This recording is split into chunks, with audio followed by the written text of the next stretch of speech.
ஹரே கிருஷ்ணா கிருஷ்ணா கிருஷ்ணா ஹரே ஹரே, ஹரே ராமா ராமா ராமா ஹரே ஹரே. குட்டி கதைகள் 460.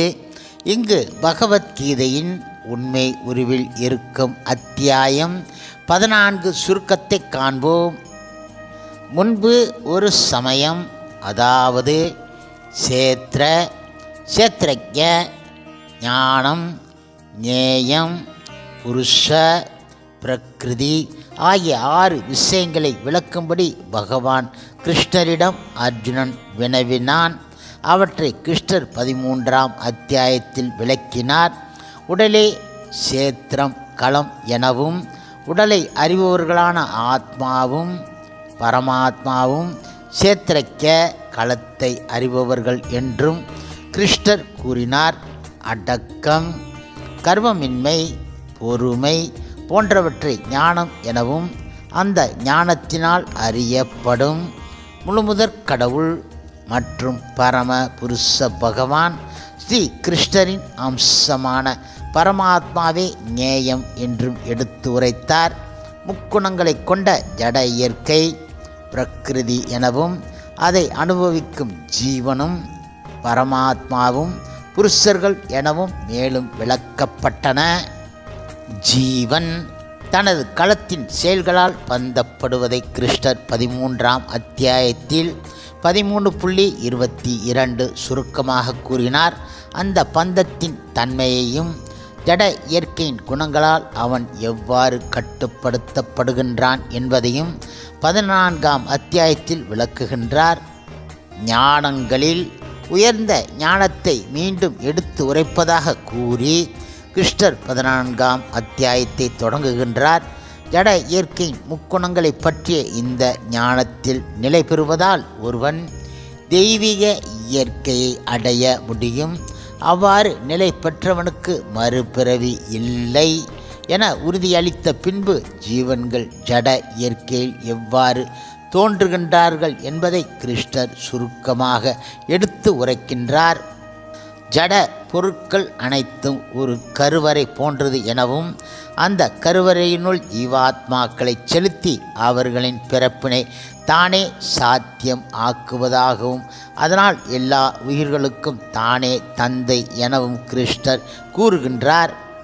திவ்யமான உயிர்வாளி ஜட இயற்கையில் செய்ய வேண்டியது ஏதும் கிடையாது. இருப்பினும் அவன் ஜட இயற்கையின் கட்டுப்பாட்டிற்குள் வரும்போது இயற்கையின் 3 குணங்களால் கட்டுப்படுத்தப்படுகின்றான்.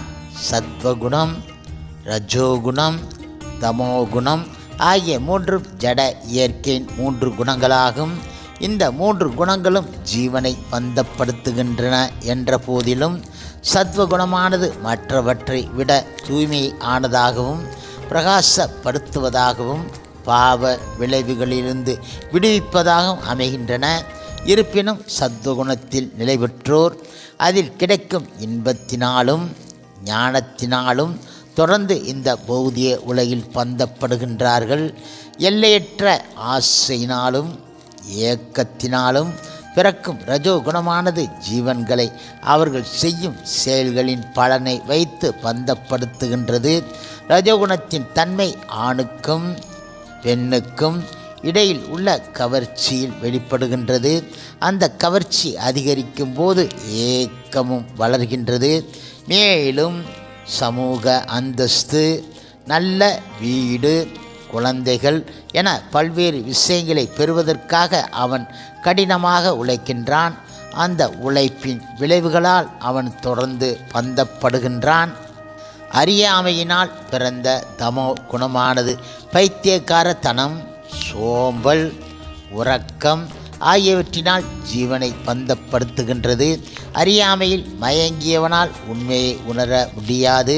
உதாரணமாக தாத்தா, தந்தை என பலரும் மரணம் அடைவதை காணும் போதிலும் தமோ குணத்தினால் பாதிக்கப்பட்டவன் நிச்சயமான மரணத்தினை உணராமல் பணத்தை சேகரிப்பதில் பைத்தியமாக அலைகின்றான். ரஜகுணத்தில் இருப்பவன் இடம் காணப்படும் சுறுசுறுப்பு கூட இவனிடம் இருக்காது. 6 மணி நேரம் உறங்குவதற்கு பதிலாக 10 மணி நேரம் உறங்குகின்றான். போதை பொருட்களிடம் அடிமையாக இருப்பான். இவ்வாறாக சத்துவகுணம் இன்பத்தினாலும், ரஜோகுணம் செயல்களின் பலன்களினாலும், தமோகுணம் பைத்தியக்கார தனத்தினாலும் பந்தப்படுத்தப்படுகின்றன. இந்த 3 குணங்களுக்கு இடையே எப்போதும் போட்டி நிலவுகின்றது. சில நேரங்களில் சத்துவகுணமானது ரஜோகுணத்தையும் தமோகுணத்தையும் தோற்கடித்து மேல் ஓங்குகின்றது. சில நேரங்களில் ரஜோகுணம் மற்ற குணங்களை காட்டிலும் மேல் ஓங்குகின்றது. சில நேரங்களில் தமோகுணம் மேல் ஓங்குகின்றது. உடலில் இருக்கும் 9 கதவுகளும் 2 கண்கள், 2 காதுகள், 2 நாசித்துவாரங்கள், வாய், பால் உறுப்பு, ஆசனவாய் ஆகியவை ஞானத்தால் பிரகாசிக்கும் போது சத்துவகுணம் மேலோங்கி இருப்பதாக உணரலாம். உதாரணமாக, காதுகள் முறையான விஷயங்களை கேட்பதில் ஆர்வம் காட்டும் போதும், கண்கள் முறையான விஷயங்களை காண்பதில் ஆர்வம் காட்டும் போதும் அவை சத்துவகுணத்தின் அறிகுறிகளாக உணரலாம். அதிகமான பற்றுதல், பலனை எதிர்பார்த்து செயல்படுதல், தீவிரமான முயற்சி, கட்டுப்பாடு அற்ற ஆசை, ஏக்கம் ஆகியவை வளரும்போது ரஜோகுணம் மேல் ஓங்குகின்றது என்பதை உணரலாம். இருள், செயலற்ற தன்மை, பைத்தியக்கார தன்மை, மயக்கம் ஆகியவை தோன்றும்போது தமோகுணம் அதிகரிப்பதாக உணரலாம். சத்வகுணத்தில் மரணம் அடைபவன் பிரம்மலோகம், ஜனலோகம் போன்ற உயர்ந்த லோகங்களை அடைந்து தேவர்களின் சுகத்தை அடைகின்றான். ரஜோ குணத்தில் மரணம் அடைபவன் மீண்டும் மனிதர்களின் மத்தியில் பூ உலகில் பிறக்கின்றான்.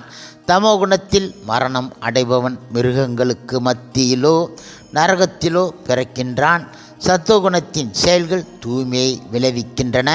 ரஜோகுணத்தின் செயல்கள் துக்கத்தை விளைவிக்கின்றன. தமோகுணத்தின் செயல்கள் முட்டாள்தனத்தில் முடிகின்றன.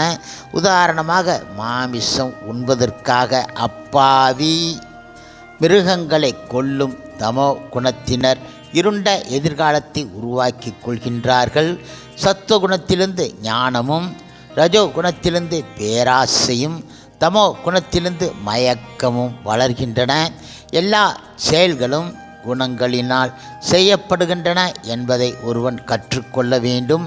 முழுமுதற் கடவுள் இந்த 3 குணங்களுக்கு அப்பாற்பட்டவர் என்பதை உணர்ந்து அவரது பக்தி தொண்டில் ஜீவன் ஈடுபடும் போது அவனும் 3 குணங்களிலிருந்து உயர்வு பெற முடியும். 3 குணங்களிலிருந்து விடுபடுவதற்குரிய விளக்கத்தை கேட்ட அர்ஜுனன் 3 குணங்களை கடந்தவர்களின் அறிகுறிகள் யாவை எனவும், நடத்தைகள் யாவை எனவும், உயர்வு பெறுவதற்கான வழி என்ன என்றும் வினவினான். பிரகாசம், பற்றுதல், மயக்கம் ஆகியவை இருக்கும்போது அவற்றை வெறுக்காமல் இருத்தல், இல்லாதபோது ஏங்காமல் இருத்தல், 3 குணங்களின் விளைவுகளுக்கு மத்தியில் ஸ்திரமாக சஞ்சலம் இல்லாமல் நடுநிலையில் அப்பாற்பட்டு இருத்தல் ஆகியவை 3 குணங்களை கடந்தவர்களின் அறிகுறிகள் ஆகும். இன்பம், துன்பம் இவைகளை சமமாக கருதுதல், மண்ணையும் கல்லையும் பொன்னையும் சமமாக காணுதல், பிரியமானவற்றிலும் பிரியம் அற்றவற்றிலும் சமநிலை கொள்ளுதல், திடமாக இருத்தல், புகழ்ச்சி, இகழ்ச்சி மற்றும் மானம் அவமானத்தில் சமமாக இருத்தல், நண்பனையும் எதிரியையும் சமமாக நடத்துதல் ஆகியவை 3 குணங்களை கடந்தவர்களின் நடத்தையாகும். 3 குணங்களை கடந்த தூய்மையான நிலையை அடைவதற்கு பகவான் ஸ்ரீ கிருஷ்ணரின் மீதான தூய பக்தி வழியாகும். எல்லா சூழ்நிலைகளிலும் ராமர், நாராயணர் போன்ற கிருஷ்ணரின் ஏதோ ஒரு ரூபத்தின் பக்தி தொண்டில் ஈடுபடுபவன் ஜட இயற்கையின் 3 குணங்களில் இருந்து உடனடியாக விடுபட்டு களங்கமற்ற நிலை என அறியப்படும் பிரம்மன் நிலையை அடைகின்றான். மரணம் இன்மை, அழிவு இன்மை, நித்தியம், இன்பம் ஆகியவை பிரம்ம நிலையின் தன்மைகளாகும். அத்தகைய பிரம்மனின் ஆதாரம் கிருஷ்ணரே. பிரம்மனின் ஆதாரம் கிருஷ்ணரே என்பதால் கிருஷ்ண பக்தர்கள் கிருஷ்ணருக்கான நேரடி பக்தி தொண்டில் ஈடுபட வேண்டும். கிருஷ்ணருக்கு படைக்கப்பட்ட பிரசாதத்தினை உண்ணுதல், அவரது தாமரை திருவடிகளில் சமரிக்கப்பட்ட மலர்களை நுகருதல், அவரது லீலைகள் நடைபெற்ற இடங்களை தரிசித்தல், பகவத் செய்திகளை பக்தர்களுடன் பரிமாறிக்கொள்ளுதல், இறைவனும் பக்தர்களும் தோன்றிய நாட்களில் விரதம் அனுசரித்தல் மற்றும் தெய்வீக சப்தமான ஹரே கிருஷ்ணா ஹரே கிருஷ்ணா கிருஷ்ணா கிருஷ்ணா ஹரே ஹரே ஹரே ராமா ஹரே ராமா ராமா ராமா ஹரே ஹரே என்னும் மகா மந்திரத்தை உச்சரித்தல் ஆகியவை பக்தி தொண்டின் செயல்கள் ஆகும். கடைசியாக குறிப்புகளை கீழ்காண்போம். 14ஆம் அத்தியாயத்தின் 5 பகுதிகள். 1. ஜீவன்களின் முக்தியும் கட்டுண்ட நிலையும். 14.1 குணங்களை பற்றிய ஞானத்தினால் முக்தி அடையலாம். கிருஷ்ணரே படைப்பாளி, அவரே தந்தை. 2. ஆத்மாவை கட்டுப்படுத்தும் 3 குணங்கள். 14.5 சத்வகுணம் மகிழ்ச்சியினாலும், ரஜோகுணம் பலநோக்கு செயல்களாலும், தமோகுணம் பைத்தியக்காரத்தனத்தினாலும் ஆத்மாவை கட்டுப்படுத்துகின்றன. 3 குணங்களின் உயர் நிலையை உணர்தல். 14.10 குணங்கள் தங்களுக்குள் போட்டியிட்டு ஜீவனை பந்தப்படுத்துகின்றன. 4 குணங்களின் செயல்களும் கதியும். 14.14 சத்துவகுணம் உயர் உலகங்கள், தூய செயல்கள், ஞானம். ரஜோகுணம் பூலோக வாழ்க்கை, துன்பகரமான செயல்கள், பேராசை. தமோகுணம் நரக வாழ்க்கை, மடத்தனமான செயல்கள், அறியாமை. 3 குணங்களில் இருந்து விடுபடுதல். 14.19 கிருஷ்ணர் 3 குணங்களுக்கு அப்பாற்பட்டவர். 3 குணங்களிலிருந்து விடுபட்டவனின் அறிகுறிகள் யாவை? நடத்தைகள் யாவை? வழி யாது? அர்ஜுனனின் கேள்வி. அறிகுறி பிரகாசம், பற்றுதல் மற்றும் மயக்கத்திலிருந்து விலகியிருத்தல். நடத்தைகள் இன்பம், துன்பம். இவைகளில் சமநிலை, கல்லையும் பொன்னையும் சமமாக காணுதல். வழி பிரலாத பக்தி, பிரம்மனின் ஆதாரம் கிருஷ்ணரே. ஹரே கிருஷ்ணா ஹரே கிருஷ்ணா கிருஷ்ணா கிருஷ்ணா ஹரே ஹரே, ஹரே ராமா ஹரே ராமா ராமா ராமா ஹரே ஹரே.